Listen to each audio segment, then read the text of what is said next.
இப்போ ஐயப்பனுக்கு வந்து பார்த்தோம் அப்படின்னா பந்தல ராஜா, அதாவது பந்தல ராஜாவுக்கு பார்த்தீங்க அப்படின்னா குழந்தை வந்து ரொம்ப நாளா கிடையாது.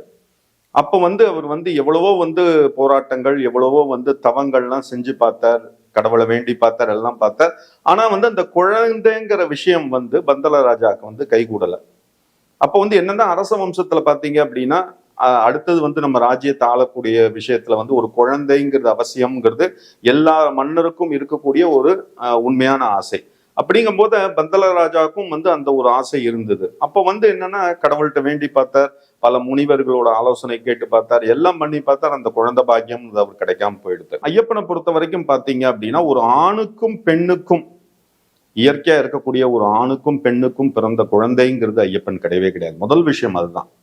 ஐயப்பனை பொறுத்த வரைக்கும் பாத்தீங்கன்னா 2 ஆண், அதாவது மகிஷின்னு சொல்லிட்டு ஒரு பெரிய அரக்கி. அவ வந்து எப்படின்னா சிவபெருமான வேண்டி தவங்கள்ல இருந்து வரத்தை வந்து அவர் தேர்ந்து வாங்கினான். என்ன வரம் அப்படின்னா வந்து எனக்கு வந்து மனிதர்கள் மனிதர்களால் ஆணுக்கும் பெண்ணுக்கும் பிறந்த குழந்தையால் எனக்கு வந்து மரணம் நேரக்கூடாதுன்னு சொல்லிட்டு அந்த வரத்தை வந்து மகிழ்ச்சி வந்து வாங்கிட்டான். அப்போ அவர் வந்து சிவபெருமான் வந்து கேட்கிறார் மகிழ்ச்சிகிட்ட, அப்ப வந்து உனக்கு மரணம்ங்கிறது எப்படி இருந்தாலும் ஒரு ஜீவன் பிறந்தெடுத்து அப்படின்னா அதுக்கு மரணம்ங்கிறது உண்டு. அப்படின்னா உனக்கு மரணம்ங்கிறது எப்படி ஏற்படணும்னு நீ நினைக்கிற அப்படிங்கும் போத ஹரியும் சிவனும் அவர்களுடைய குழந்தையின் மூலமா தான் எனக்கு வந்து மரணம்ங்கிறது நேரணும்னு சொல்லிட்டு அந்த மகிழ்ச்சி வேண்டிட்டார், வரமா கேட்டார். அப்ப வந்து என்ன பண்ணினார், இவரது சிவபெருமானை பொறுத்த வரைக்கும் யாராவது ஒருத்தர் தவம் இருந்தாங்கன்னா அந்த தவத்துல வந்து அவர் மகிழ்ந்து போய் வரத்தை அள்ளி கொடுத்துருவார். அடுத்து அதோட ரிசம்பிளன்ஸ் எதுவும் பார்க்க மாட்டார். சிவபெருமான் அதே மாதிரி ததாஸ்துன்னு சொல்லிட்டு வரத்தை கொடுத்துட்டார். வரத்தை கொடுத்ததுக்கு அப்புறம் பாத்தீங்க அப்படின்னா என்ன ஒரே பெரிய விஷயம் நம்ம பார்த்தோம் அப்படின்னா, அந்த மகிழ்ச்சிங்கிற அந்த அரக்கி வந்து எல்லாரையும் வந்து அழிக்க ஆரம்பிச்சா. அதாவது பாத்தீங்கன்னா ஒத்தரை கூட விட்டு வைக்கல.